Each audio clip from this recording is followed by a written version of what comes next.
Entering the atmosphere in T-minus 10, 9, 8, 7, 6, 5, 4, 3, 2, 1.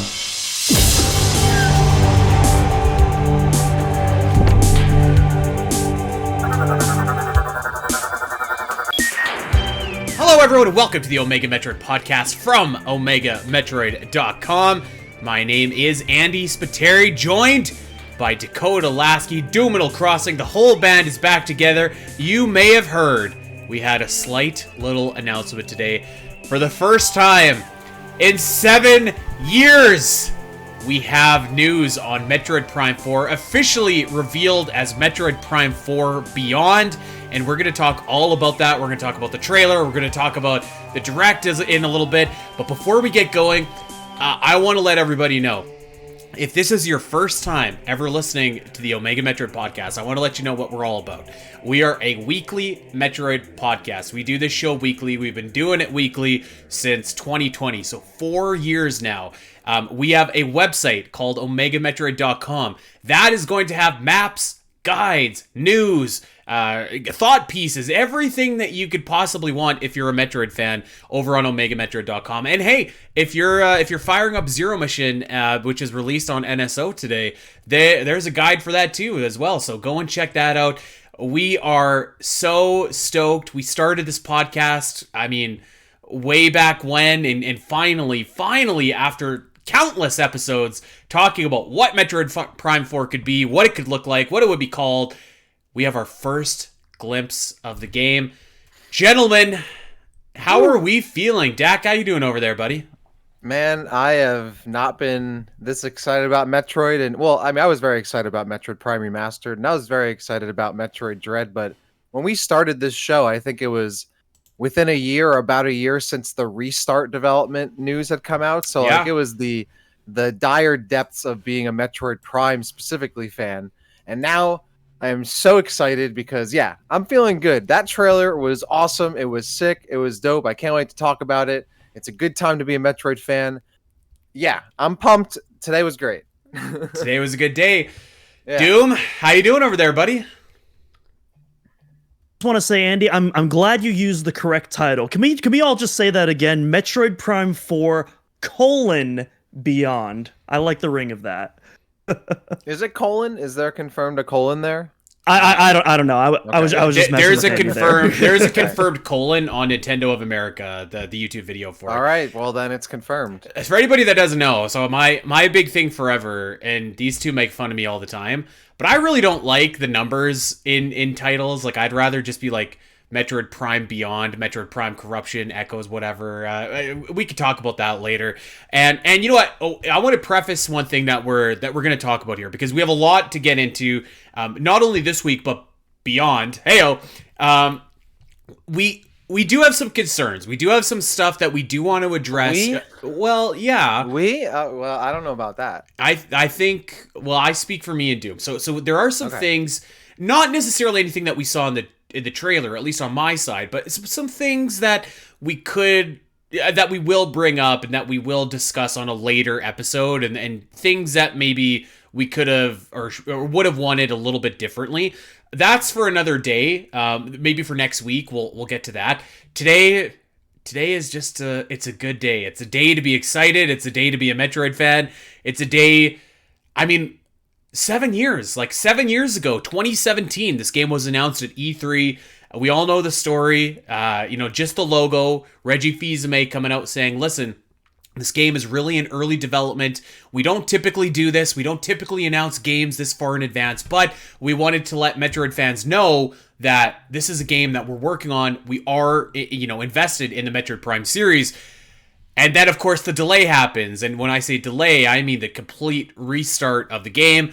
We all know the story about that. I want to say it was, like 1,000 days plus since that delay happened. It's been a long time. So this is a moment, 7 years in the making. I feel like it's a special moment for us three because, we've been on this ride on this weekly Metroid podcast for the last 4 years. And people ask us all the time, how do we do a podcast about Metroid when there's never any news? And it's not easy, but man, days like today make it make it nice and worth it. And before we continue, I do want to shout out one quick thing as well, because, a couple, 4 years ago, Dak and I started this show, and last week we finally had the pleasure of getting together in person in New York City. It was awesome. It was, that was a great time, man. Yeah, and we were having dinner and we were begging for some new Metroid news. So we got what we wanted. It was great. So yeah, it was good to see you finally, and I'm glad that the week so far since then has also been really awesome, because we had a great time Friday, and now we get to talk about some more Metroid tonight. Yeah, man. Like what a whirlwind day here, and I guess let's just jump right into it. Let's start talking about Metroid Prime 4 Beyond. I mean, isn't it good to have like a subtitle and a logo? The logo, which doesn't look like a usual Metroid Prime logo, it doesn't have the screw attack like bolt look to it. It has like a black hole, something going on with that. So I thought it looked really cool. Actually, it was nice and different. I think I really like the new logo. I like the new logo a lot. I like the story implications of that logo as well, and the subtitle. And I think that's something we're going to be discussing not just today, but on a lot of future episodes as well.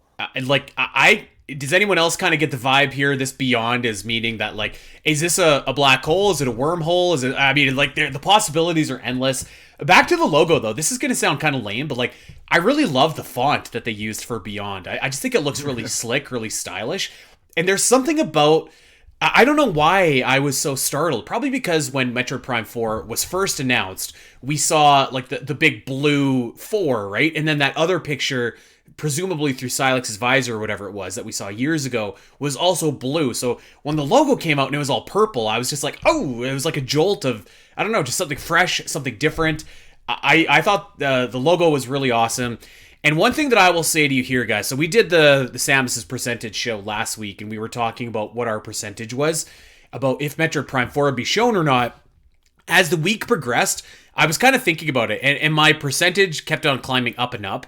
And the second I saw a new Zelda game announced in this Nintendo Direct, and it was not the one more thing, I was like, we gotta be getting Metroid Prime 4. I was almost positive, and lo and behold, we did. And this was not a throwaway Direct, as we'll talk about in a little bit. I kind of thought it might be, but there was some heavy stuff here, and Metroid Prime 4 highlighting and main eventing the Direct, very, very cool stuff.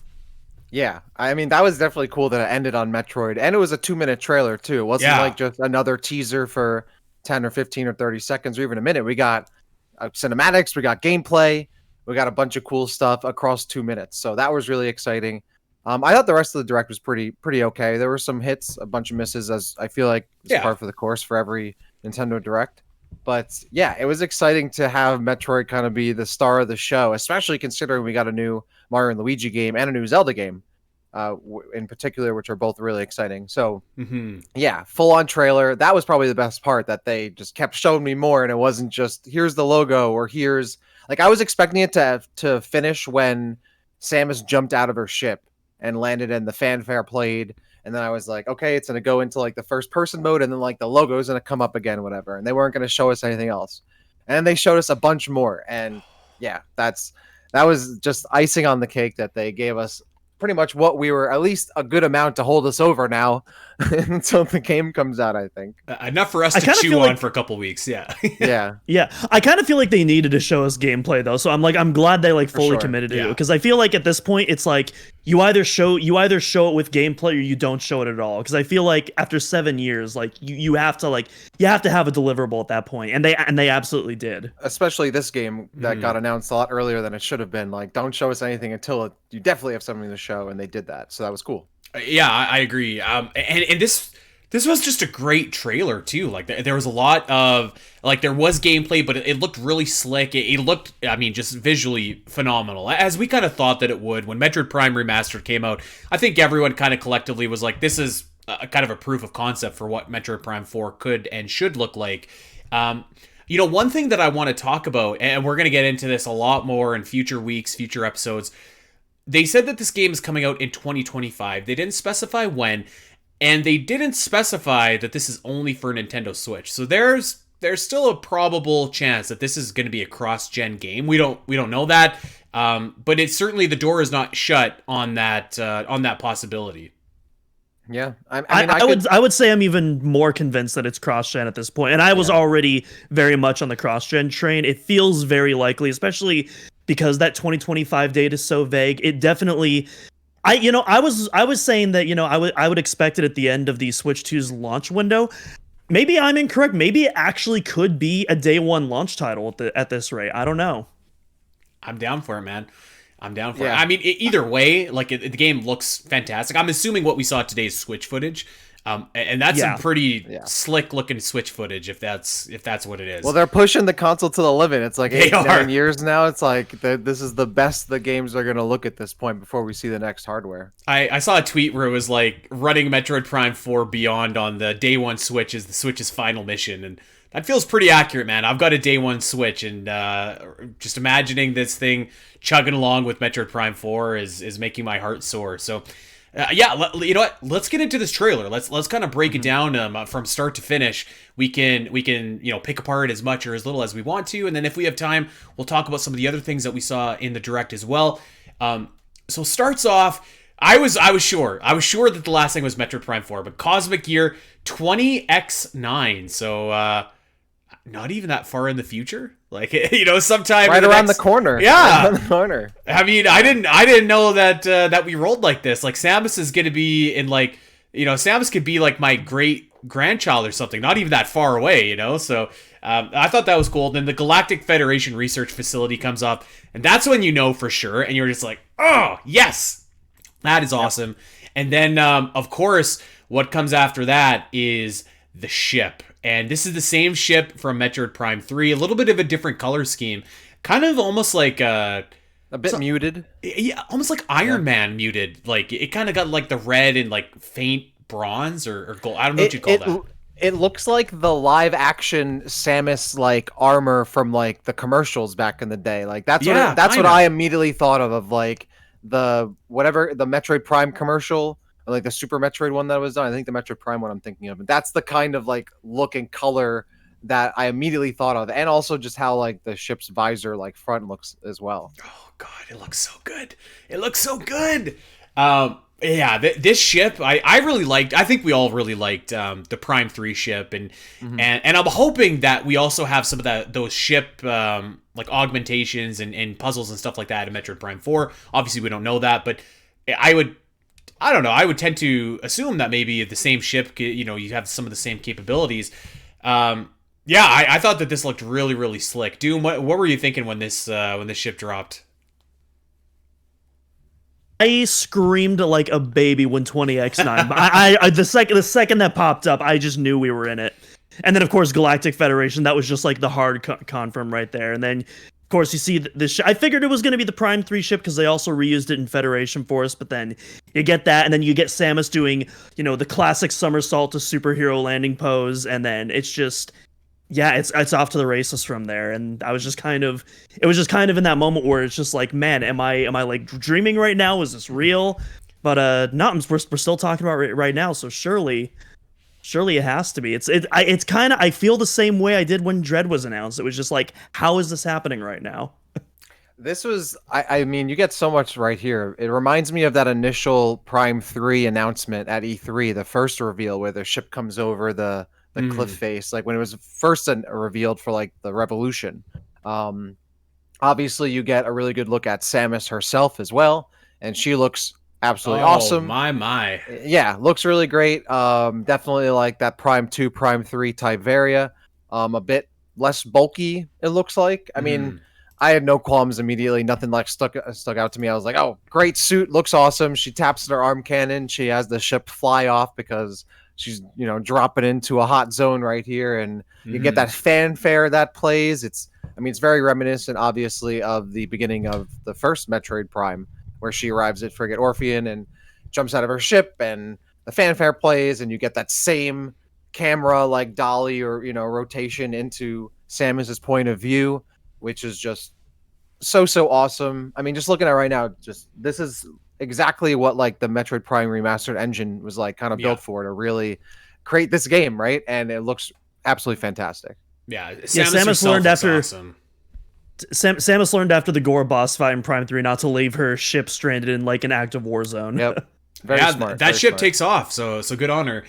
You know, like Samus's model, I think in here, obviously the classic Varia, like you said, but I kind of do see a little bit of the I don't know, like the slenderness, I guess, of the Metroid Dread model as well. So I think it's a really nice blend of both of them. I don't think the visor itself is as cool as the Dread visor, but I suspect that this is the base suit that we're starting with, and that we're going to see some different suits and whatnot going forward here. But yeah, I mean, this opening shot with like the panning over to the first person view, and then like Dak, I'm sure you thought this as well. Like the opening is very, very reminiscent, and I'm assuming this is probably the opening of the game. It seems like the opening like sequence of the game. Yeah. It feels like it's right out of Prime 3. Well, that's what I was saying. Yeah. Like it looks exactly like it's out of Prime 3, like Which the I was Norian mission. pumped about. Yeah, it's like this. It has a little bit of the Orphean, you know, mission from the beginning of that. You even get, there's a little part in the trailer where she scans the injured space pirate. That's like the weak vital sign, just like in the first game, which was like, yeah, let's go, injured space pirate. Yeah, and there's a very Halo-esque opening here as well. I was literally about to say, as a big Halo fan, I love big team battle. One of the reasons I love big team battles because like tons of stuff going on, and there's vehicles flying around and stuff exploding and lasers, poop, poop, and like I was like, yes, like this is the classic like Halo like experience, or like the Prime, but like really this was like a Prime 3 opening where like like in Prime 3, ships flying around, troops dropping in, like, and Samus is coming in after the pirates have already attacked and is attacking kind of from behind in a little bit. So like she has this like immediate attack onto space pirates who are attacking some kind of facility, like a fortress of some kind. And yeah, it just looks so awesome because you can see like she's already kind of late to the fight and is trying to, you know, jump in as the space pirates already have control. You can see their huge ships from corruption in the sky, which look awesome.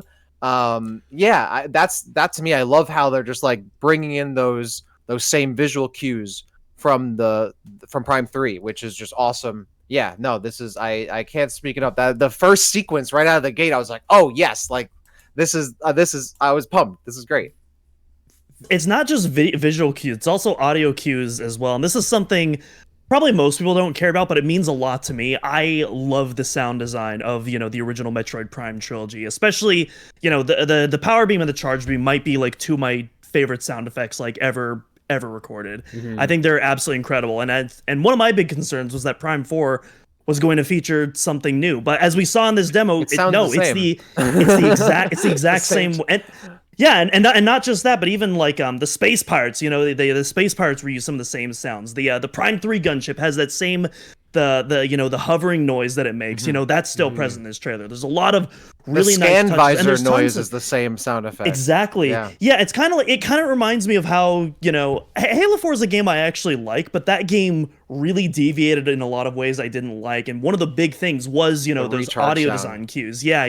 The recharge sound, the plasma pistol. And that's not to say that you can't do new things with it, but there was some things that just felt off in the audio department. Yeah. The audio did not, you know, the general sound design, like it felt right at home, whether it was the, you know, the returning sound design or some of the new stuff in this game. Like, really want to point out here too is I feel like you get like the contrast of the environment in this first sequence is immaculate. I feel like because you have all this like rocky, like cavernous, like steel grating stuff, and then like that huge like purple blast, like fantastic lights shot up of 30 seconds. The whole valley, and like just lights up the whole place, and there's fire on the ground, and like you can see like the Federation turrets like firing these blue like teal turquoise shots into the air. Yeah, like all that kind of stuff is great. It's very Norian orientated. Yeah. Now I want to talk actually really quickly, maybe not so quickly actually, about the HUD here, because this is really, really slick. And there's a few things actually. I'm going to go kind of around in a counterclockwise direction here. So at the top corner there, we've got our map, which looks great. It looks like it's the same style as the previous Metroid Prime games, kind of that 3D. A little more detailed though. A little bit more detailed, yeah. It looks really good. You have a better sense of direction on there. It kind of gives you your coordinates, north, northeast, east, gives you the cardinal directions, which was like kind of carried over from the command visor, and now it's just like right there. I think that the energy bar at the top looks really slick, as well as your radar. I thought looked quite good. But what really piqued my interest is, you know, I've been kind of saying for a long time, like, I hope that Metroid Prime 4 breaks the rule of 4, where you had 4 visors, you had 4 beams, etc., etc. And if you take a look, the missile launcher is actually linked to your right option on the what would typically be your beam selection or your visor selection, I guess.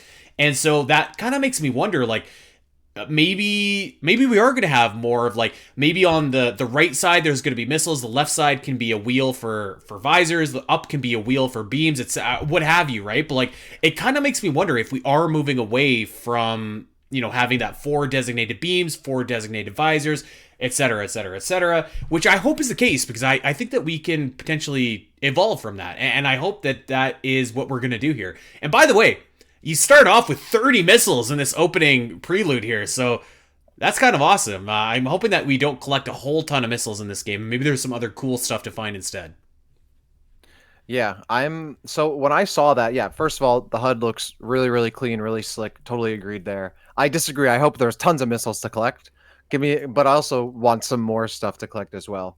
Yeah, I thought that was really interesting how it designates, the missile launcher there on the left side. To me, it kind of spoke to, okay, we're going to get more than just beams or missiles for your arm cannon artillery. Yeah. Like, you're going to be able to pick from some more options. And you might still be able to, because I'm not sure if it'll be, stacking beams or selecting beams, but it might be a situation where, okay, you select the, like, let's say beams is on the top or whatever, right? You select the top, and then from there you'd select what beam you want. Mm-hmm. And then maybe on the left there's some other option. Maybe they're going to bring back missile combos, right? And that could be an option there.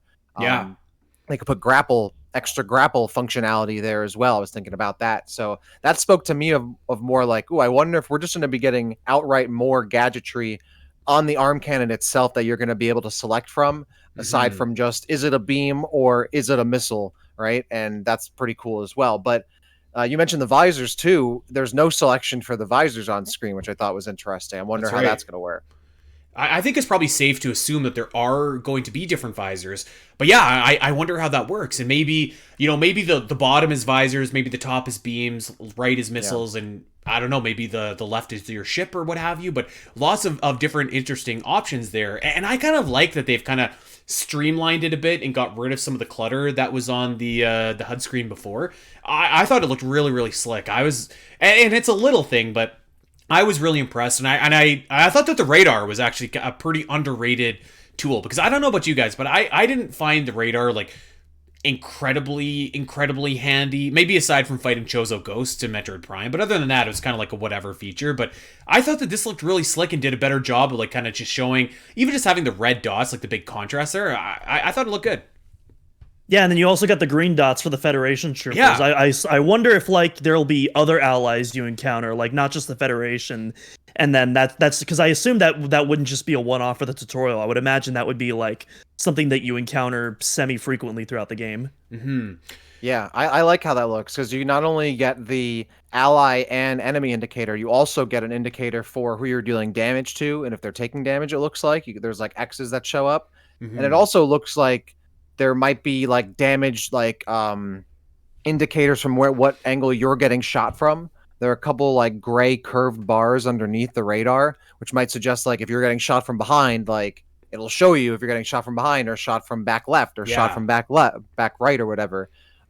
It could be another bar for something else. So, and also what I think is the really coolest point about this is that they finally moved the HUD so it makes the adjustment for the notch at the top of her visor. So that's where the energy bar is now situated. It's not just like a flat line at the top, which doesn't make any sense because their visor's not, built that way. So I like that. It looks a lot more like, I'm not just looking through a visor. Like I'm looking through this particular one in this game. It looks a lot cooler. Yeah, I pointed that out on the Discord because like it made sense for like Samus's Prime 1 visor where it didn't have the notch that was added in Echoes, but they kept reusing that template throughout the game, so I'm glad they finally updated it to account for that. It looks really nice. Hey, by the way, speaking of Discord, our Discord has been absolutely going nuts today, as you might expect. If you want to if you're excited and you want to come talk Metroid Prime 4 Beyond, you want to come talk Metroid at all, we welcome all Metroid fans. If this is your very first day of being a Metroid fan, come on in. We love to have you.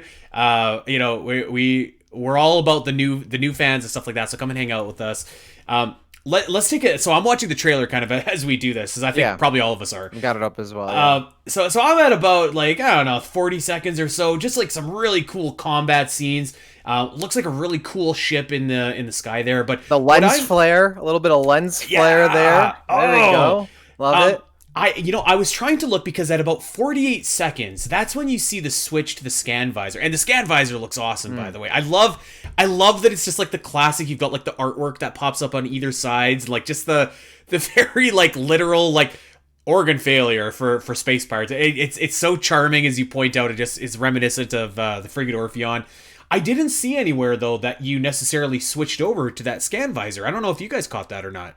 No, I didn't see that, and I was talking with people on the Discord as well, and it might be like maybe a really quick button press, like maybe it's not like like something that's you select from and just a quick like maybe a light press for a scan of the environment and a hard press for the scan fully on something, or maybe one press for the light scan and two presses to really lock in and scan something. I don't know. Yeah, I didn't see anything either, which I thought was weird because obviously like the bottom right corner of the HUD is empty. Yeah, where you would think some kind of selector would be there. I feel like it wouldn't be completely out of the realm of possibility that they just made the scan function a feature of the combat visor and they just made it all it's one button. So instead of having to change over to the Scan Visor and then scanning something, you could just scan it, right?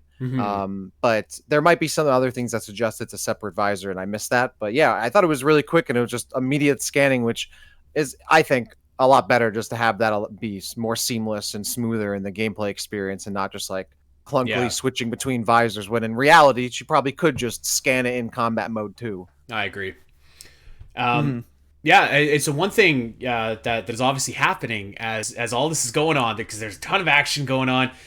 We get some space pirate, or at least what look we should assume, but I think it's pretty safe to assume that these are space pirates. There's the space... she scans one. She scans one. You're right. Pirate. Yeah, we know and they make space pirate noises. So the space pirate theme is going the theme is nuts. Playing. Yes, which sounds great as usual. How are you liking that theme, man? Like, just hearing that classic Metroid Prime space pirate theme, just, I mean, I was already smiling, but man, this just like, it was so good to hear that classic theme reborn once again. I thought that the space pirates actually looked fantastic. Not quite the same, but not quite like close enough, but different enough. They look a little bit more vicious, a little bit more primal, a little bit more, I don't know, like just the nasty, I guess is the word. I thought that they looked absolutely great. If you pause the trailer at 1 minute and 8 seconds, there's a really great shot of what the space pirates look like, and they look vicious. They definitely give me a mix of like Prime 1 and Prime 3 pirates,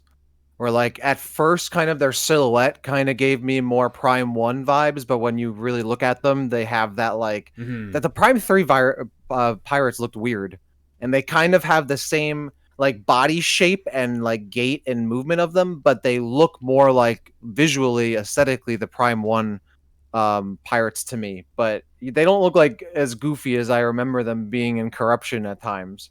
And I think just the silhouette from afar, you can clearly tell that they're pirates. They also kind of have this like elite way like look to them as well from Halo, which I thought was weird. Like one of them looks like the Arbiter walking into one of the rooms.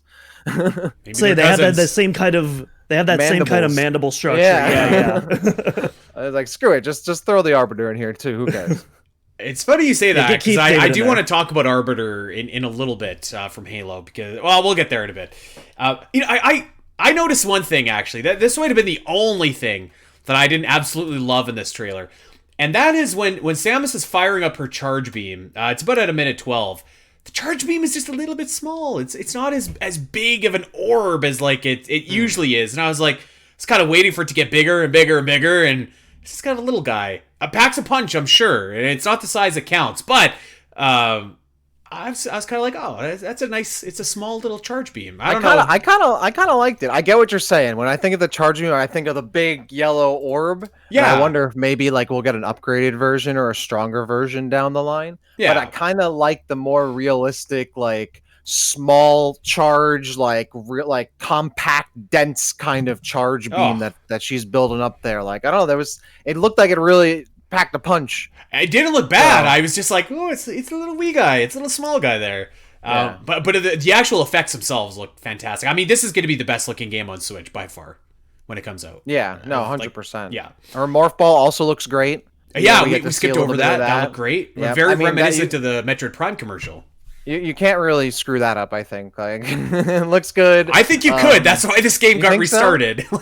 I get maybe. Okay, yeah, you're probably right. It looks good though. I love the glow you get, like when she goes. Like that's just like you get to see that energy in there, and there's a little part where she goes to the end of the tunnel. It's just like pitch black, and you just see the glow of the Morph Ball. Right. Classic Metroid Prime looks good. It looks fantastic. That whole animation is a lot faster too than it was in the old games. Like it usually took like about a second to do that full transform. This one was just like whoop, and you're already there. So I really like that. Definitely hints at a lot more faster paced combat, which I definitely like hearing. I like the streamlining of just the different aspects of gameplay, going from movement in like bipedal mode or whatever, right, into combat, into Morph Ball. Like there's a lot less lag time in between doing all those things, scanning stuff in the environment. You can keep moving, keep doing stuff, which I don't think necessarily means like, oh, you can't stop and smell the roses, but like not everything's gonna feel like, it takes so long to process, right? Like we're like it feels a little more smoother, which and looks smoother, which is a welcome addition. Yeah, definitely. I think almost universally, everybody that played Metroid Dread would say one of the game's biggest strengths is its fast-paced movement, and it looks like they're replicating that in Metroid Prime 4 Beyond, which is fantastic. But guys, let's talk about what everyone I think wants us to talk about here. Wait! Before we get to that, okay. Because that's what we're gonna talk about for the rest of this. I feel that's what we're gonna talk about for the rest of it. I feel like just a couple other things. I felt like the combat itself. We didn't say anything crazy, like no melee attacks or sprinting. Which on one hand, I kind of wish we saw like Samus just hit someone over the head with something. On the other hand, happy to see we're getting the classic Metroid Prime experience here, but it still felt like smooth. Like I like the, her side steps, like her jump, jump or whatever you get. Well, I don't know if I'd necessarily rule that out either. Like, there very well still could be some of this combat, too. I agree. I'm saying I like how just the base, what we're seeing now, looks smooth, looks good, still looks fun, gives the classic Metroid stuff. But I agree, there's certainly room for a lot more. So I thought that was cool. And then one other thing, if you look at, I just thought it was interesting. Whatever this thing is, at 104, 105, you can see the pirates are running into a room and some Federation troopers are shooting them. And there's something on like I don't know what that is, like a wheel carrier or something. Yeah, and they're pushing it out. And what is that thing? I'm sure it's plot relevant, but it kind of looks like someone pointed out to me on Twitter. It kind of looks like the logo. It kind of it's some kind of object.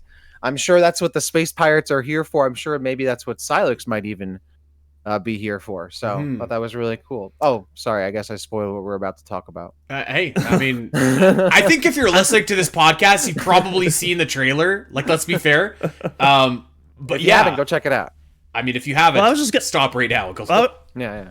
I was gonna say that whole scene is actually really cool because like you see the space parts actually like setting up the breach on the door as you're morph balling through the tunnel, and then on the other side you see right as you cross the other side is when the explosive goes off and you see them crossing into that. Like I thought that was like a really cool moment in that trailer. And it shows them being competent, which is great. I also love their drop pods. Instead of just showing up in ships, they're just boom, boom, boom, just like punching through the roof of this building and showing up. I'm like, yes, great, love this. I've got some theories that I want to talk to you guys about after we're done here, about what we could be seeing here. But let's talk about what everybody wants to talk about. I think people have been begging us to talk about this for the entire time. So we get to this cutscene.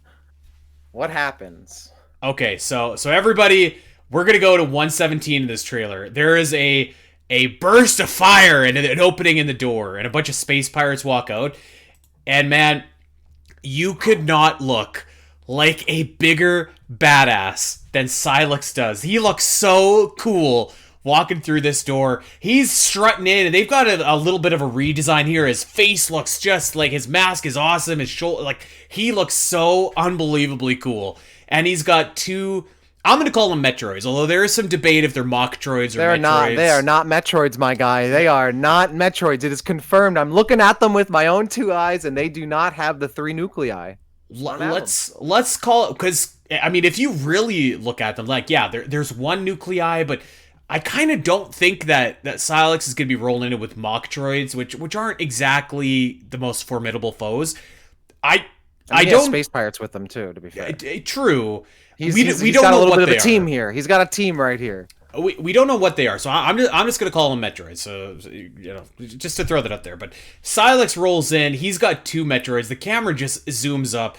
This is like the coolest shot that this just looks so good. Like I told you guys earlier, like I don't know what it is, man, but like all I can picture is just like, the first time you saw Bane in The Dark Knight Rises and he just rolls up. He looks so awesome. He's like, Mr. Wayne, and he's just about to kick Batman's ass or whatever. And like, as soon as I saw Sylux, I was like, damn, this dude is here to get business done. Like, this guy looks so awesome. There's probably, we kind of know what Sylux's story is, and maybe we should fill people in that don't, because I think it's actually pretty easy to maybe skip over some of that story. A lot of Sylux's story takes place in the side game, so we'll kind of fill everybody in on that, but what a shot this was. Man, oh man. That's the thing, is that like, I think when I saw Metroid Prime 4 and I'm seeing gameplay, I'm like, okay, this is cool. Metroid Prime 4, totally down. My biggest pop for me was seeing Sylux, because that told me so much about the direction of the game. I was so excited. Hunters is one of my favorite Metroid games, one of my favorite games of all time. So to see Sylux back, to see him in HD, to see him come out, just his design is almost perfect as it is, and they just barely changed him. Still looks really menacing. Mm-hmm. Shows up through the fire and the flames. Looks absolutely incredible. Yeah, this was the turning point for me. I'm like, oh, this is actually going to be a banger right here. And this is when I really lost it. I was like, okay, this is going to be exciting. And I started thinking like, wow, they're actually doing this. They're actually bringing this guy back. They're actually following through, because they really could have like done something completely new. Like, totally. and not followed up on any of this and just kind of forgot about it. They could have totally done that, and probably still could have been a fun game with a cool story. But this, like, it's awesome, because if you are a veteran fan of the series, you know who this guy is, and you're pumped to see him, and it's exciting. And if you're a new fan, you're like, well, everyone seems like this guy looks pretty cool, and everyone says he's pretty cool. I'm interested. I'm in. And that's exciting to me. So I was pumped, absolutely pumped, that we are digging more into like expanding more of the universe of Metroid and going into some stuff that really hasn't been touched upon in the main series, which of course is this guy right here. So yeah, it's just coming such a long way from seeing his ship at the end of Prime 3 to this is another really awesome moment that we get to have as Metroid fans, with like, Dread going all the way to the finish line and getting that. And now even this is like almost a Dread-ish moment for me, because I'm like, wow, like they're really following up on this. Like, this is sick. So I was really I was surprised and impressed that they were doing that and committing to the bit. So yeah, that was awesome.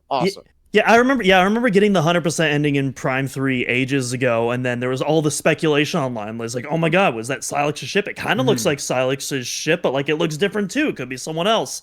And then it wasn't until, I think, Federation Force, where Kensuke Tanabe finally did confirm that was indeed Sylux's ship.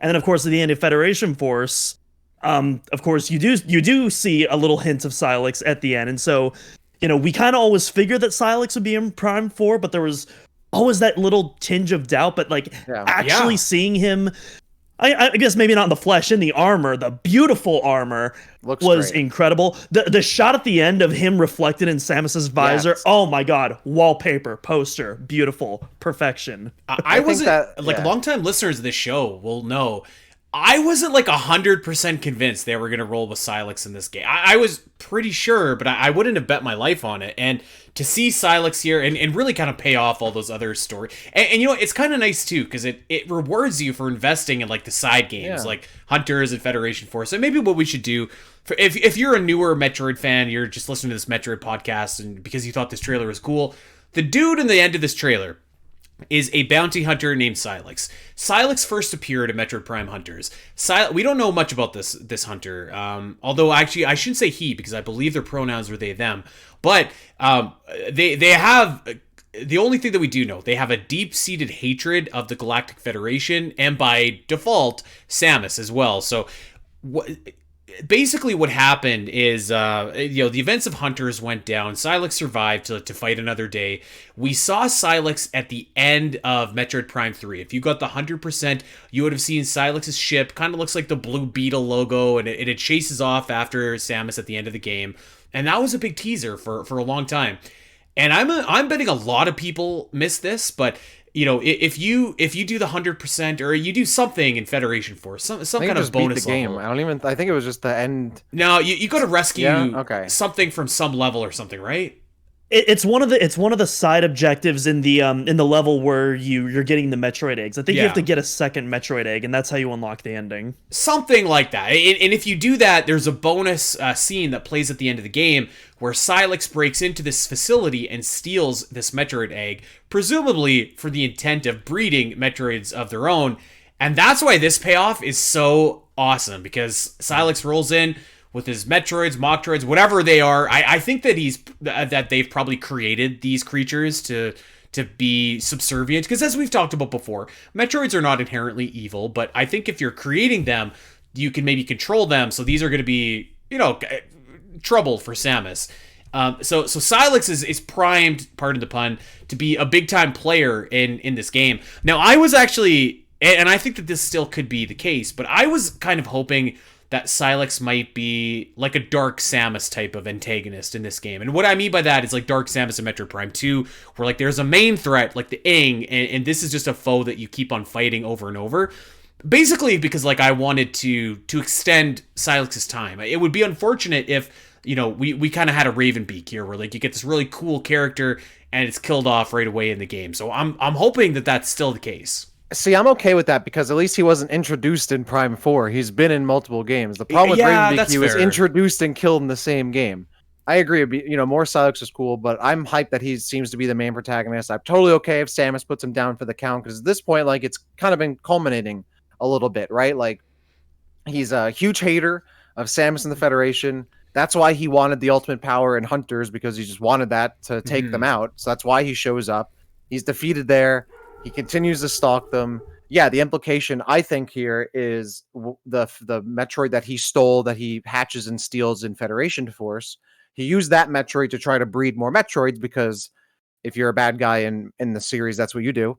And that didn't work. That failed, and that's why he has Mocktroids. And now he's like, all right, like, I'm just going to get it the old-fashioned way. I'm just going to break in and I'm just going to steal some myself, or I need more samples, or whatever it is, right? Or he found something more powerful instead of Metroids that he wants to get. So that all stuff I thought was really interesting. Just to have Sylux show up is cool, but to have Sylux show up aligned with the Space Pirates, who we know are not in the best spot after Prime 3, and has some Mocktroids with him, I think is, number one, some great attention to detail, because they could have been just Metroids and that would have been fine, but the fact that they're Mocktroids specifically, I think, implies a bit more, but also gives us a lot to think about, like, what is Sylux really up to? Like, how did he get aligned with them? Like, what's he been cooking?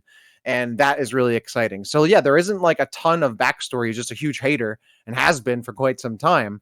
And this is where we're now going to be like, okay, like, what's his deal? What's your deal, bro? Yeah, literally. And I love that they have taken this character who, for all intents and purposes, is a side character for sure, and built him up to be a big monster. Like, looks like a huge monster here, which is really exciting. I think is even cooler than having him be kind of like a Ridley or a Dark Samus type and be kind of the B tier villain.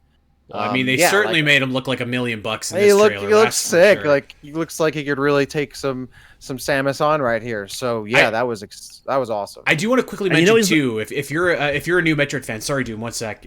You do not need to play Hunters or Federation Force to appreciate Sylux. Well, you can, but you don't need to.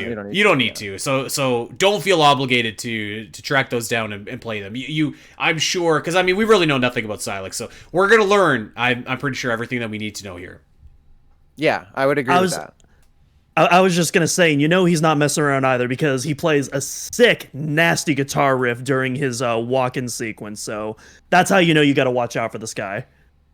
Yeah, no, the cool thing about him too, aside from just his appearance and his sick music, is if you do play Hunters, which I think you should, he has a really cool arsenal. Like he has the lockjaw, he has the shock coil, right? He has this like electric based weaponry, and I'm very curious to see if they carry that over as well. Both like just in terms of his general theming for his attacks, and maybe just literally carrying those weapons over, because if you remember playing Hunters like I do, and getting caught in those lockjaw traps, or getting chased down by a Sylux using the shock coil because it's literally Winston Overwatch gun and doesn't miss, like I'm like, oh, if they can really build this guy up to be a strong opponent, like I would love to like a real true boss battle against this guy and see how he really fights in the game. Like that's a lot of fun to see like how they make that transition over as well.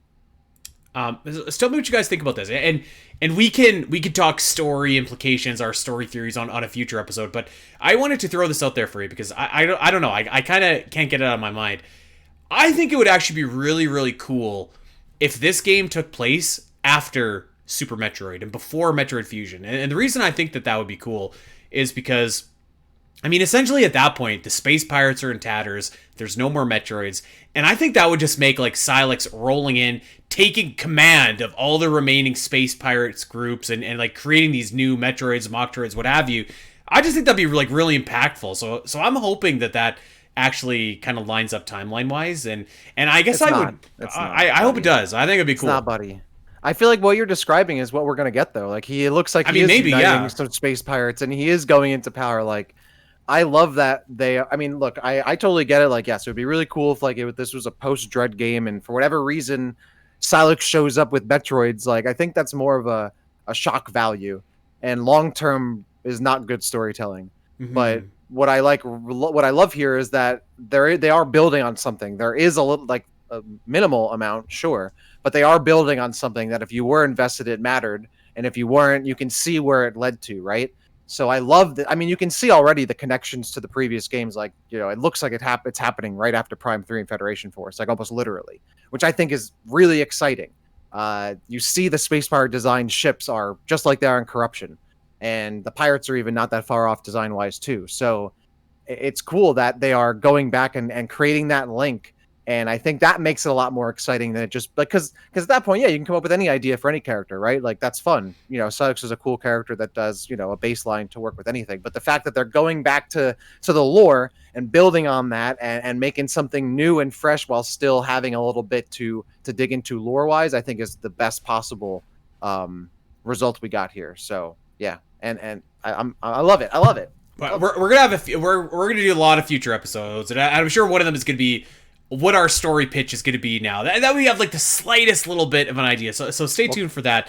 One thing that I think is probably going to be essential to the story. So after this shot of Sylux just looking like the world's, most menacing creature ever, we get the logo, and the logo, of course, has that black hole in the center. Or we think it's a black hole. Maybe it's a wormhole. Maybe, I don't know. Maybe it's something. But I think that could be definitely a big plot device, and potentially, like you mentioned earlier, Dak, like they were carting away something.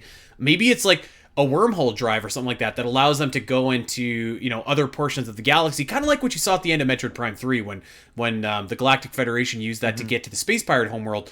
Maybe there's a world, or maybe, I don't know. Could there be time travel? Could there be like a parallel universe? Who knows, man? Who knows? I know I don't want to go into it all right now, but I have so many ideas or at least thoughts of it, speculation about what the story could actually be here. But yeah, this looks like, we see in the trailer that we should probably talk about this now, is that last scene after the logo shows up. Yeah, let's get there, yeah. So after that, we get a brief scene after the logo shows up. We get Metroid Prime 4 Beyond, which looks really, really cool. And it has this like Terminator 2 vibe to it to me. I don't know, maybe Andy, I'm off, but like it reminds me of like the dude with the flowy metal stuff. I don't know. I got that vibe from the logo. Robert Patrick? Anyway, yeah. Yeah. I'll tell you this. I was showing Sam my wife this trailer. And so the very ending shot, there's this incredible vista, just incredible. And she was like, "This looks like Avatar." I was like, well, "The bird kind of does, yeah." Like, it really kind of gives, and in the best possible way. Like, this is just an absolutely. But you know what else it looks like? It looks like a planet we've been to before in the Prime series, particularly as far from what I could read. It looked like a lot like Talon 4 to me. That's the vibe I got. I don't know if I agree. I mean, it's green. It's it's it's jungly, but I wouldn't say I got Talon 4 vibes. I didn't see no trees like that in Talon 4. Well, the game came out 20 years ago. It looks like Talon 4, but not the one we know. That's all I'm saying. That's what it looks like to me. It looks like a different Talon 4. It sounds like maybe you got some ideas for a plot episode here coming up. There's been a ton of speculation online. I don't want to go too much into like what I think, but at least what's been said and what I've been digging into as well is that there seems to be some kind of implication, like you were saying, that there might be wormholes. Maybe it's a different dimensions, to different worlds, maybe perhaps two different times. And that's what I think is most exciting here. I think that's the implication, and I think maybe this is a Talon 4 that we've not been to before because it existed before we got there, so to speak. So, or it existed in a world where that Leviathan never hit it. Exactly. That's what I'm saying. Like, that kind of stuff is super exciting. I love that. And a lot of that is actually kind of supported by Kensuke Tanabe's interview that he did with Eurogamer Eurogamer is referencing the interview he did 10 years ago, where he's talking about a Metroid Prime console idea that involves time travel on a single planet with like a shifting timeline and a story with Samus and Sylux. And I think that's exactly what we're getting right here. We're getting that story. We're getting we're on a planet. There's going to be some kind of time travel shenanigans. That's the portal that Samus is walking through. And we have Sylux. I mean, that's the game he's describing from 10 years ago. I'm inclined to agree. Because I did read up on that interview when people started pointing out, and I can already, between the logo and like some hints that we've seen in the trailer, I'm definitely seeing the similarities there. So I wouldn't be surprised if that's the direction it inevitably takes, which sounds interesting. It's unique. I want to give my story idea so bad right now. Maybe we'll save it for next time. Well, how about this? We'll save that for next week, and we'll do some story ideas. We'll keep the positive vibes going for next week. But that last sequence. Look, that's when we were talking about, because there were so many rumors throughout this game's development of like, this game is going to be more cinematic. It's going to be more open world. It's going to be bigger. The janitor at Retro Studios is working on it, like all that stuff, right? This shot, I was like, ooh, I feel the vastness. I feel the space right there. Yeah. And what is going on with that big tree in the back? They got the great Deku tree, man. He's up in the Metroid universe. They got that big tree from Elden Ring. They got the Deku tree. Like, I don't think we've seen a tree that big in the Metroid series, and it was really awesome. You got the 2025 that comes across as we get this huge, massive, like JRPG tree of life thing going on. I'm like, I'm digging this. I like this. I'm into it. There's so many questions that this trailer presented. Which was really happy about, and stuff like this. I'm like, what's going on with this big tree? But more importantly, I'm trying to get to the top of that bad boy. I'm trying to climb that. I'm trying to see what's going on up in there. I'm trying to scan some stuff. I'm trying to collect some stuff. And that was like, wow, perfect. Metroid Prime experience. And the music at the end there as well. Serene. Sounds so awesome. Love that. Sounded one great. One thing I've always pitched when it came to Prime 4 is, how do you, because I've always wanted to see, more advanced movement mechanics in a Metroid Prime sequel, but like, how do you do that without taking away from those important slower pace moments of the game? Because I also feel like that's a crucial element to a Metroid Prime game. And and my answer was that as well, you always have the training wheels off. You let the player go as fast as you want, but you give them incentive to slow down, whether that be through scenery, background vistas, just something interesting happening. And I felt like that last shot really, really gave it, because you don't just see the tree, you also see like, background shit. It looked like, everything in the background was something that you could visit later on. Yes, exactly. Like there's a bridge in the background. I'm like, what's that bridge going to over there? I want to see that. And I don't think that's there for no reason. I think that's something that you're going to explore eventually. Maybe that's like, maybe it's like, that classic video game scene where it's like, you see the thing in the distance and it's like, oh yeah, I'm going to get there eventually. Breath of the Wild did it. Tons of games did that. And I'm going to say something that you're going to hate, but when I saw this, one of the first series that popped in my mind was like, this kind of looks like Xenoblade a little bit. Like, it gave me those kind of vibes. Which I'm saying in a great don't way. Think you're far off. I don't think you're far off. Yeah, I definitely got the classic like Nintendo game green scene overlooking the vista.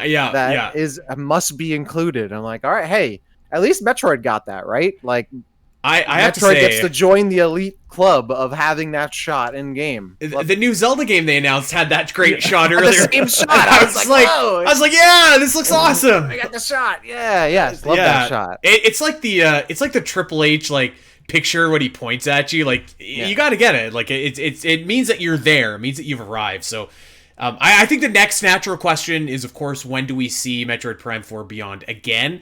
I suspect it's probably not until sometime early 2025. I mean, more than likely, probably not until they release the Switch 2 information. Because I still think this is probably destined to be a Switch 2 cross-gen game. I think we all maybe think that.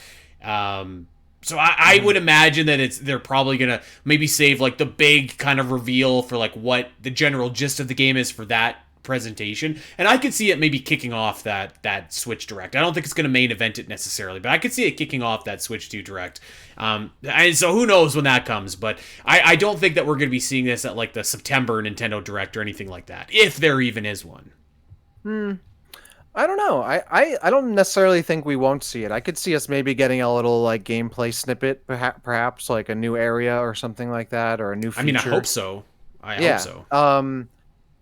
I guess it entirely depends on when like the Switch 2 is actually coming out. I mean, I definitely wouldn't be surprised to start seeing a bit more about this game after the holiday season this year, because that's probably, I mean, that's the last big push for games for this console, it seems, I guess, aside from maybe this time next year.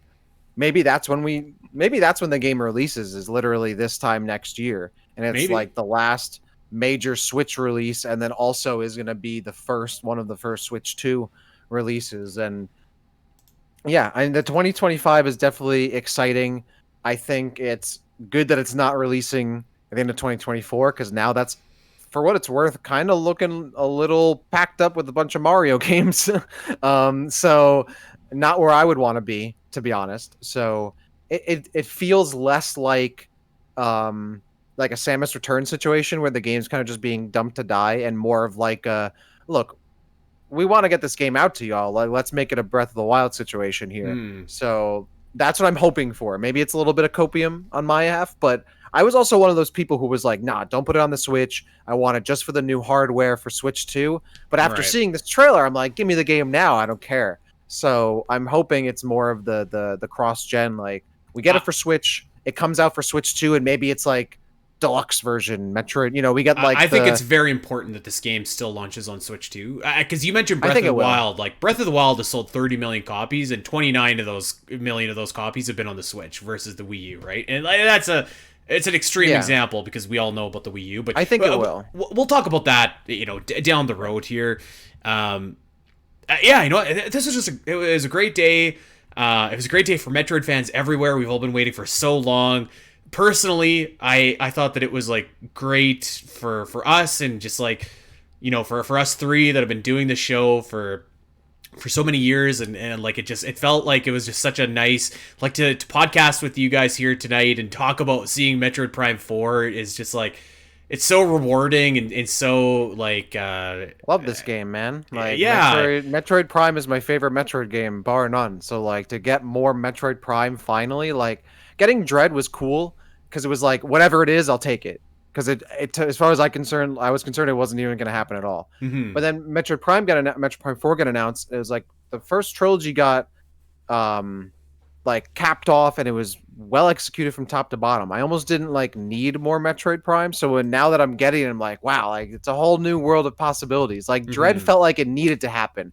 Prime 4 now feels like there's so much more for the future of the series. I think seeing this, I'm like, they're really putting out like a really good game here. It looks like, and I'm excited for it. And there's more. It's not just like it doesn't feel like Dread was a one-off now. It feels like there's a lot more energy and fuel in the tank for the franchise here, which as a Metroid Prime fan, like, I still remember beating Metroid Prime 3 for the first time. So I remember playing Metroid Prime 1 for the first time. I remember begging my parents for Echoes for Christmas. Like, so to get like a full true Metroid Prime game, like, sorry, Federation fans, decent game, it is what it is. To finally get that. You're kinder on that game than I am. Yeah, at this point I've been a lot softer on the game, but you know, I'm old, I'm getting old. Yeah. It's now to finally see this. I'm like, wow. Like I literally like in 2007, I was ending middle school and starting high school when I beat Prime 3, and now I'm almost a decade removed from graduating college and I'm finally seeing gameplay for this. Like it's crazy. So it's a wild time to be a Metroid fan where some of the stuff that you thought would never happen is actually coming out. It's great. When when that first Metroid Prime 4 reveal happened, I had just got accepted into university, and I graduated just over a year ago now when we finally get gameplay. It's wild. And then me too. Like, yeah, I mean, you, I think you were a grade higher than me, Dak, because I think I was just entering 8th grade when Prime 3 came out. Yeah. But yeah, Mm-hmm. but yeah, and I remember getting that 100% ending, and I was just like, oh my gosh, because I had assumed that we were ending everything here, and then you get the 100% ending. It's like, oh, where are we going with this? Look at that ship. And then much like the wait between Fusion and Dread, just nothing ever materialized. But now here we are, and we have that tangible payoff. Even when Prime 4 got announced, like I was working a different job in a different state. Like Dude, I was still working in the office, like in an office. Like since Metroid Prime 4 has been announced, I have gotten married. I've bought a house. I've adopted a dog. My cat is now 11 years old. Like, I have a nephew and 2 nieces. Like in that time, like it's been a long road. And the creation of this podcast was a big milestone. The creation of OmegaMetroid.com, which everybody should check out, is a big thing as well. Like there have been so much stuff that's happened in these last 7 years. So to see this today, it was just like, it was so unbelievably rewarding. Even if the announcement wasn't quite how I might have pulled it off, and we can talk about this in a future show, because I do think that there's some valid critiques and concerns that we'll get to. But like, just Today was a good day. It was a good day. Don't worry, folks. If anyone's listening, like, oh, Andy and Doom have some issues with the game next week, I will be here. I will be here to defend Metroid Prime 4 Beyond's honor for all of y'all. So do not worry. I will be here to defend Peak.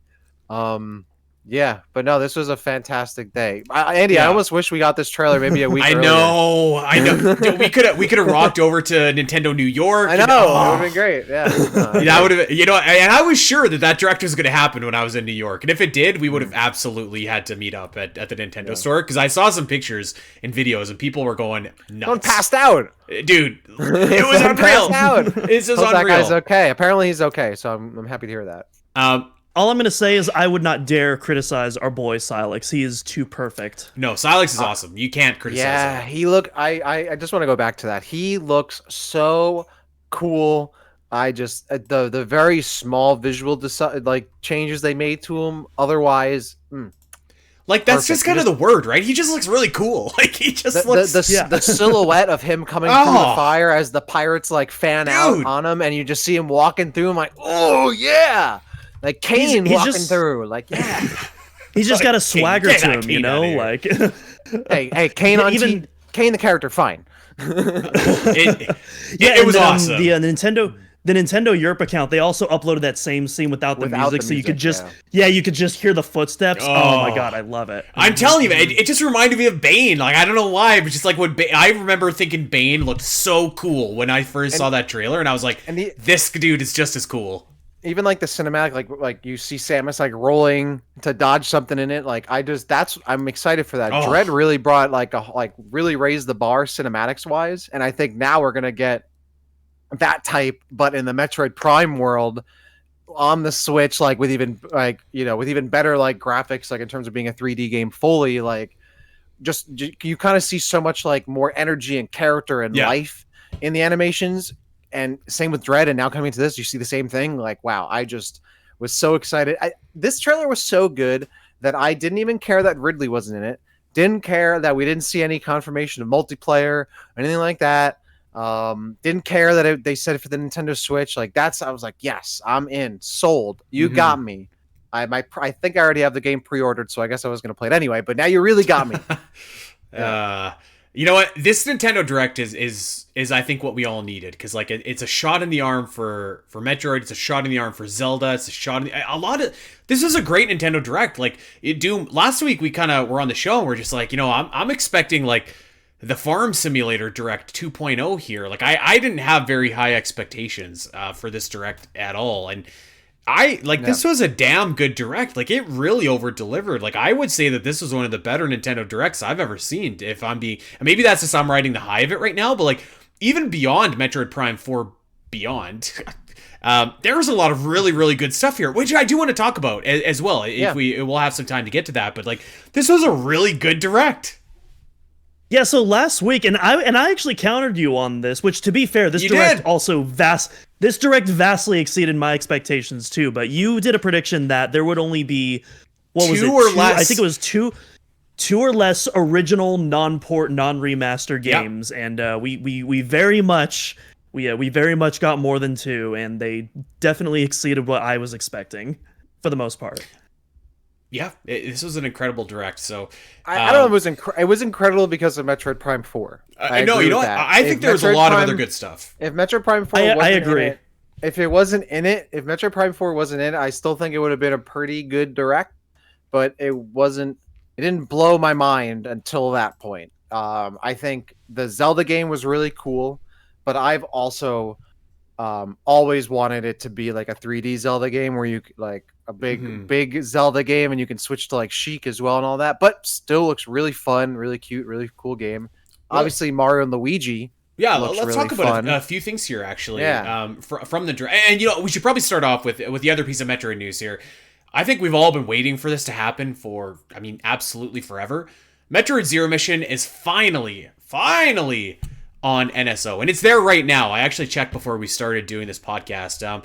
And so what a perfect time to visit OmegaMetroid.com. We got maps, we got guides, we got our step-by-step walkthrough if that's the way that you want to play it. If you want to play it just on your own beforehand, you should do so. Come back and try and play it a different way. Zero Mission is an awesome game, great Metroid game. I'm really happy that it's available to the masses now, because this is really, I think, how people should experience the first Metroid adventure. It's an unbelievable game. Some of the best Shine Spark puzzles in the series.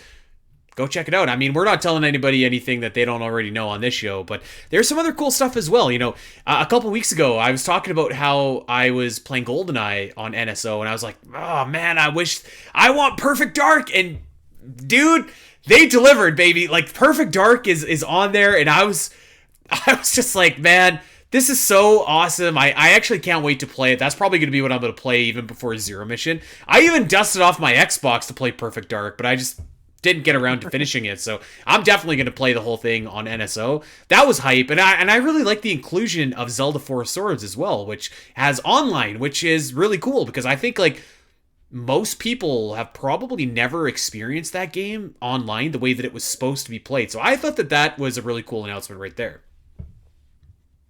So that's a prediction that I actually lost on, and I think you got that one right, Andy, because I thought there wasn't going to be any NSO stuff in this Direct, and it was only 4 games, but it was 4 banger games. You got Four Swords, which I never played, but I've heard tons of good things about. I've heard that this is like, Triforce Heroes isn't the way to go. This is the multiplayer Zelda that like people need to try, is from what I understand. Let's do it together, boys. Come on, we gotta do it. I'm down. Yeah, and then you also get a GBA version of Link to the Past as a bonus. That's cool.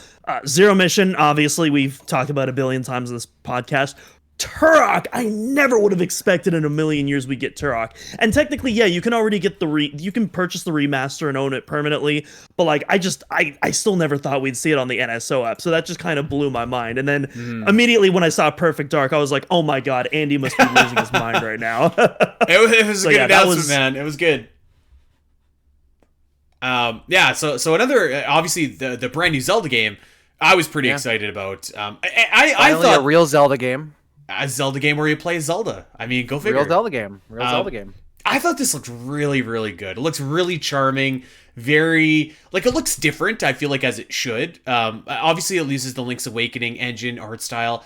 And I kind of feel, like, happy for Grezzo, who I'm assuming is developing this game. Like, they've done really, really good work over the last decade in terms of, like, porting and remasters and whatever. And I'm happy that they get to, like, make their own Zelda game now, and I think it looks really great. I thought it looked very charming. The world looked big. It was full of personality. I have pretty high hopes for this game, and it's coming out. It's coming out in September. So, Dak, we were talking last week. Like, what's the next Switch game we're gonna buy? That's probably it right there. Yeah. I think. I mean, I'm getting Metroid Prime 4 for the Switch. I'll probably get that Zelda game. I mean, I might get that Mario and Luigi game. I'm not gonna lie, the Looney Tunes sports game, I thought looked kind of fun. I'll buy that for $10 potentially, $10-$20, maybe $30. Okay. That looked kind of good. I don't know. The rest of it I thought was it. Hello Kitty Island Adventure, if you want that Animal Crossing vibe. I was like, wow, this literally looks like Animal Crossing with Hello Kitty characters. Which, I mean, why not do that? Just again, the smorgasbord of anime games that have the exact same plot, and I don't know about y'all, but I am this guy. Okay, come on, man. Like there are a couple games there. I'm like, I've literally seen this story a billion times. Not to be a hater. I have to admit to you something. So I was watching this while I was. I'm like, come on, I've seen this. I watched most of it with the volume off because I was supposed to be working, and I was like kind of one eye on my job, one eye on my phone, or whatever. So I didn't see a lot of the. I haven't actually went back and watched a lot of the trailers yet, but. Yeah, don't diss my anime games like that. Come on. I'm not dissing them. I'm just saying, like, I've seen it. I think my biggest, if I'm gonna be a hater, if I'm gonna pull out some Sylux mode here, is not the anime games, because the anime games are gonna happen, right? They're going to be made. There's nothing I can do to stop that. But all these like HD 2D remakes that now everybody's doing, I don't know if maybe it's just me. Maybe I'm being a hater. But I'm kind of getting sick of the style because all of the games look the same. And in some cases, I don't even think it looks that much better than the original. If anything, I think it's way too overproduced and over whatevered onto it, like filtered and whatnot. So I don't know. I saw like at least one or two of those in this, and I was like, it was like a Dragon Quest game. And hey, no hate on Dragon Quest. Dragon Quest, totally cool. Except the guy in Smash, screw that guy. I didn't like Dragon Quest XI, actually, I have to say. But, like, I don't know. I just see that style. I'm like, it just looks the same as everything else. So that's my hate of the day for the Direct. All right. I saw, you know what? This kind of made me smile. Doom, we were talking last week about, is there going to be more 3DS games that showed up on, in the Nintendo Switch in its dying days? And the answer was no, kinda, but, like, sort of also yes. Like, Donkey Kong Country Returns 3D.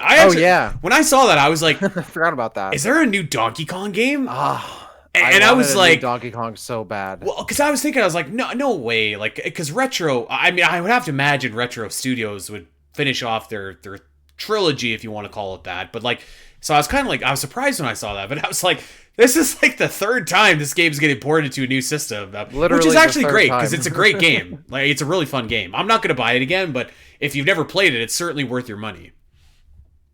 I'm so freaking happy this game is coming out. I love Donkey Kong Country Returns so much. And then it got this 3DS port with, this whole other world, tons of bonus levels and stuff, really good bonus levels, but it's stuck on the 3DS. And it's like, man, can't we just get like a definitive edition on the Switch or something like that? And we finally did. They gave it some new textures too. It looks really clean. This, aside from Metroid Prime 4, this is probably my favorite moment of the Direct. Even though it is at the end of the day, it is just a simple port job. I really do just love this game. It's been a while since I've played it, and I'm definitely gonna be playing this in January on the Switch. It's something I've wanted for so long, and I never thought it would actually happen. And so to see it actually happen, it just kind of like floored me. I respect that, because there was also a bunch of like remakes and re-releases in this Direct. I'm like, please make new games. But I am a perennial DK lover. Any new DK, I will support it, so that way we can continue to get DK games. I will most likely buy it, even though I feel like I already own it and I already have Tropical Freeze. But the bonus levels I thought was a really, like, if it was just a straight port, I was like, maybe I'll pass. But the content from the 3DS version I think is nice, because I don't think I even got through all of them. So I would finally do that. I'm still waiting for 3D DK. I'm desperate for a 3D DK. The fact that we haven't gotten one in like 3 decades really, or 2-3 decades really bothers me. DK64 is one of my favorite games of all time. It is my favorite Donkey Kong game, bar none, no competition, not even close. So if we could get a new 3D DK, I would love that. And if re-releasing DK Returns for the 5th time makes that happen, then you know what? That's what needs to happen. A 3DK? I want DK 128. Like I want them to make like Super Mario 128, DK 128, all those like old leak games that like were like rumored and never were real. Make them. Put them out there. I want Diddy Kong Racing. A new Diddy Kong Racing. Yeah, they need to make Donkey Kong Racing, the canceled sequel. They need to make Donkey Kong Racing. I 100% agree. It does feel bizarre that we haven't gotten an original DK game on the Switch. You know, you've seen so many franchises revived. Like freaking F-Zero, Famicom Detective Club of all games got revived on the Switch, but we still haven't gotten an original DK game. Now that Super Mario Brothers movie came out and like DK is like a main character in the franchise again or whatever, I mean, someone actually made a good point of this on Twitter. I'm sorry, whoever this was. It was in passing, and my Twitter's notifications are destroyed right now because of this game. But oh my god! Someone in passing had mentioned that like it seems like Nintendo is like going on this, and maybe it was even in the Discord. Whoever it was, I'm not taking credit for it. Whoever that person was, had mentioned that they were like, oh, this strategy is like Nintendo seems to be digging more into like the side characters and the expanded parts of their franchise, because of like the Super Mario Brothers movie, like trying to look for new ways to expand on the universe or take advantage of an IP. So like the new Princess Peach game, the Super Mario Brothers movie, the Zelda game that has Zelda starring in instead of Link, Metroid Prime, Sylux being brought back up for that, like kind of really trying to expand more and use more of what makes the IP itself rather than just like the major parts of it. Like instead of just using Mario every time, like what else can we use from it? Like Luigi's Mansion, I feel like I'm sure we're going to get a Luigi movie at this point. So whoever pointed that out, I feel like that was, I thought, a good point. And maybe that's why we're still seeing some more DK and seeing some more Princess Peach and maybe some more Captain Toad stuff and Sylux and Metroid and all that, and Zelda being the start of the game and all that kind of stuff, I think is an interesting call out there, maybe influencing something. We should say too, by the way, it was revealed that the Super Mario Bros. Movie sequel is coming out in 2026. So not that we didn't know that, but I think they gave a specific day. I forget what it is, but I think for sure you're going to see a Luigi's Mansion movie. You're going to see a DK movie for sure. And probably more beyond that as well. In addition to the live action Zelda movie, of course. So we will we'll see what happens there. You know, one announcement that I thought was pretty cool, actually. I don't know if you guys are into this or not. I think not, but I was actually a little bit excited about Ace Attorney Investigations Collection, because I'm a big Ace Attorney fan. It's an outrageous series, and I've played the first investigation game, but the other, I think there's 2 more. They were never localized, so I'm actually pretty excited to play this. It kind of fill out my Ace Attorney collection there.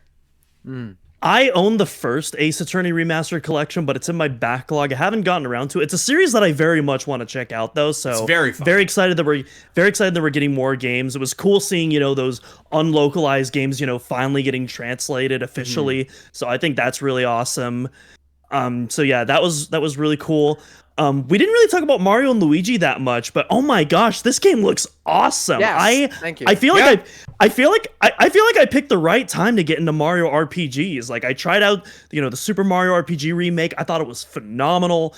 I'm about to get to Thousand Year Door eventually. I just gotta finish 100%ing Spider-Man. Then I'm playing Fallout 3 to go with the TV show, which was also incredible. And then after that, I'm playing Thousand Year Door, which I can't wait. And now I got a new Mario and Luigi game in February, and oh my gosh, this new art style just looks so gorgeous. It's humorous. It looks charming as all hell. I'm very excited for this one. It's funny because those are like the 3 different types of like Mario RPG. Like each Mario and Luigi is different from Paper Mario, which is different from Mario RPG. It's kind of a smorgasbord of all of them. So you're getting kind of the whole picture there. I'm glad that it's just a Mario and Luigi game, and it's not Mario and Luigi and Paper Mario and whoever, it's just like a straight up Mario and Luigi game, which is great because so that's our big November game too, by the way. Yeah. So it looks like it was releasing sometime in November. One thing that we kind of glossed over, you were right on the money with this. So there wasn't a new Kirby game, but the filler in. If you can't have a new Kirby game, release a new Mario Party game, and that's exactly what we got. Oh yeah, forgot about that. I'm not particularly excited about this, but I think some people are, and that's great.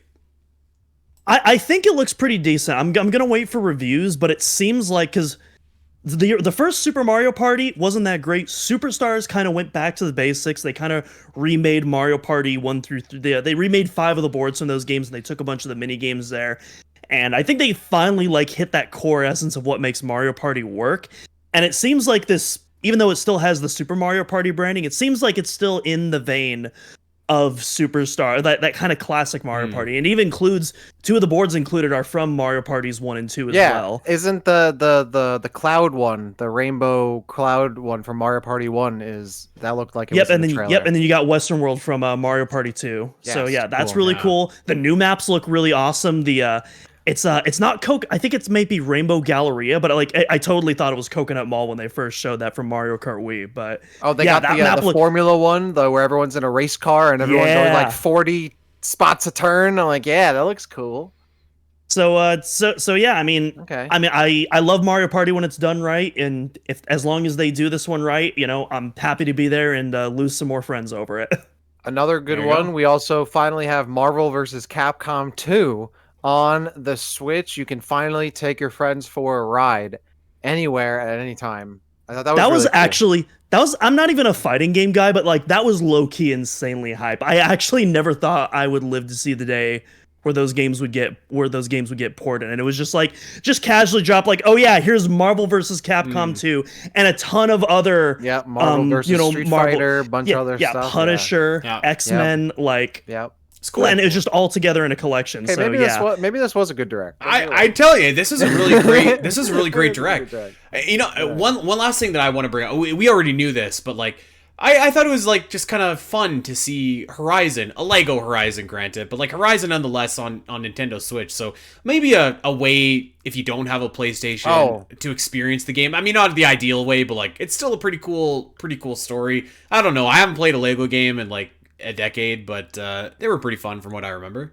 The Funko Pop game. Who saw the Funko Pop trailer?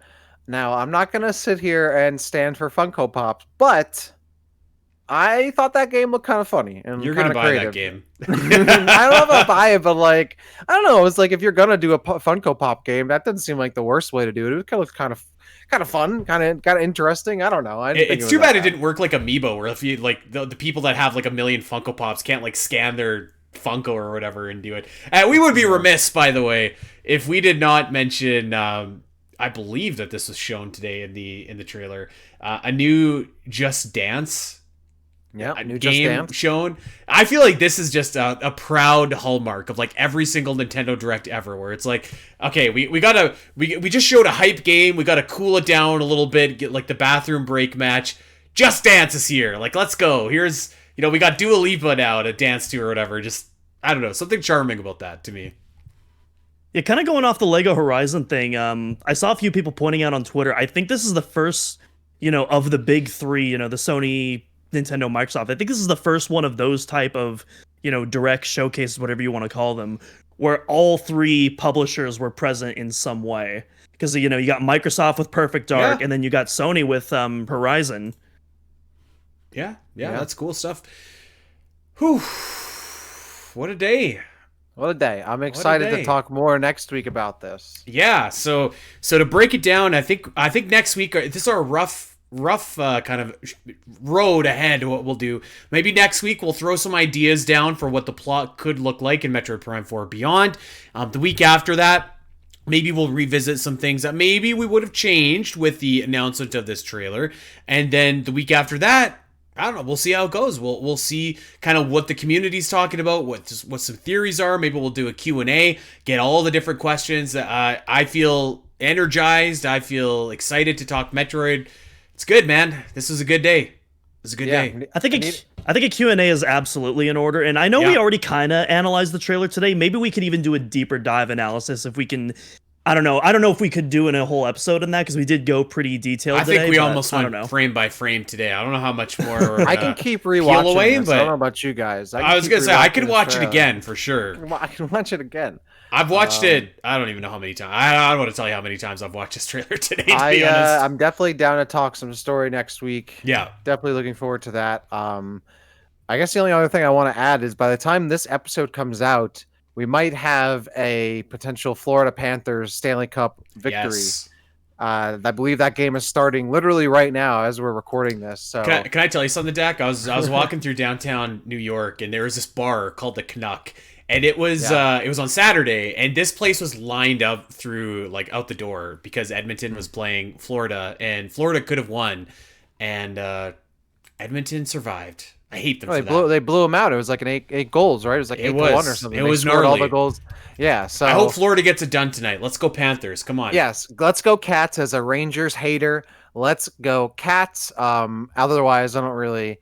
Yeah, I mean, if the Oilers or Panthers win, that's totally fine. But we might have a decision by the time this episode drops. So if you're a Panthers fan or Oilers fan, congrats, or keep it pushing. So we'll see. Yeah.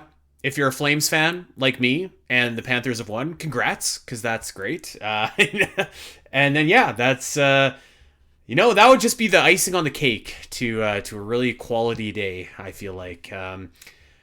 That being said, before we get out of here, gentlemen, anything else anybody wants to get off their chest, say, thoughts, feelings? No. Doom the Dark Ages and Metroid Prime 4 Beyond in 2025. Good year. And Grand Theft Auto, it's my year, right? Yeah, and GTA 6. I was gonna say it's my freaking year. Say Prime 4 and GTA 6. That's what I'm excited for. This was great. I expected absolutely nothing from this direct, and we got Zero Mission, which is literally playable right now on the Switch, and we have Metroid Prime 4, which will be playable on the Switch within a year's time. So So I think, Andy, we did it within 5 years of creating this podcast. We'll have gotten Dread and we've summoned Prime 4. Dread. We've summoned Prime 4. All these Metroid games are now on the Switch. Our mission is almost done. Yeah, we can rest soon. I agree. That's how. But we won't rest. We'll never rest. Well, I mean, if Metroid Prime 4 is a banger, and Dread certainly was, I think we're going to be seeing 6. So we might even. Maybe I'm getting ahead of myself. We might even see a Prime 5. So I don't think you are. If they're calling it Beyond, it can't be the last one, right? No. Maybe Andy will finally get his Samus Returns HD that he's been begging for. You know what? Honestly, I think I might have to take. Well, I might have to take the L though, because I screenshotted this. I said in August of 2021, I was like, this game is coming in some way, in some form, to Nintendo Switch in the next 3 years. Make fun of me forever if it doesn't come true. I don't know if we're gonna quite get that release, but I'm okay with taking that L if that meant that we could get all the other stuff today. I think you're still gonna get it. Actually, I could see that coming out in like the last month. Hey, I'd be cool with that. The Switch's lifespan, like the last day. I could see that as a September Direct actually announced. So when they're really scraping the barrel for like, okay, what are we gonna announce here? Like, I think that'd be cool. I'm down. If they gave us Samus Returns HD and Prime 2 and 3, we'd have pretty much the entire Metroid collection on Switch. I think the only thing we'd be missing is like Federation Force Hunters and Pinball. Yeah. Which, hey, new Metroid Prime could very well mean a new Metroid Prime Pinball from what I'm getting from that. Beyond the table, baby. Let's go. Yep. Well, there it is, gentlemen, and new Metroid fans, old Metroid fans, people that enjoy Metroid. Metroid Prime 4 Beyond is real. It's coming out in 2025. It looks spectacular. Man, what a great day. And we're going to have tons of more content about Metroid Prime 4 Beyond, so check out OmegaMetroid.com for that. We got news, any information that drops, we're going to be all over it. As soon as the game is out, of course, we'll be all over maps and guides and what have you. But come and hang out in our Discord in the meantime. It's been a party. It's been a celebration. It's absolutely going bonkers in there. So come and chat Metroid with us. It's been a great day. And if you're playing Zero Mission again, or maybe for the first time, come and experience it with us. Use the guides over on OmegaMetroid.com. They're there for newcomers to make your journey through Zebes a little bit easier if you want to. So check that out as well. And hey, check us out wherever you get your podcast. We do this show weekly. There is 4 years of Metroid content for you to go and check out that we've done since 2020. So make sure that you do so. Go wherever you get your podcast, like, subscribe, recommend, rate, review, all that jazz. If you got a Metroid fan in your life who's excited about today, tell them where they can get their weekly Metroid fix. And hey, check us out over on Twitter as well. We're at Omega Metroid Pod. I'm at Spiteri316. Dak is at DakCity_, and Doom is at Doom_Cross. It's a great day, as we've said before, and I'm looking forward to the weeks ahead. Excited and proud to share this day with you, gentlemen. Just couldn't be happier. So that's it for this week, everybody. Take care, and we'll see you back here next week. Until then, ciao.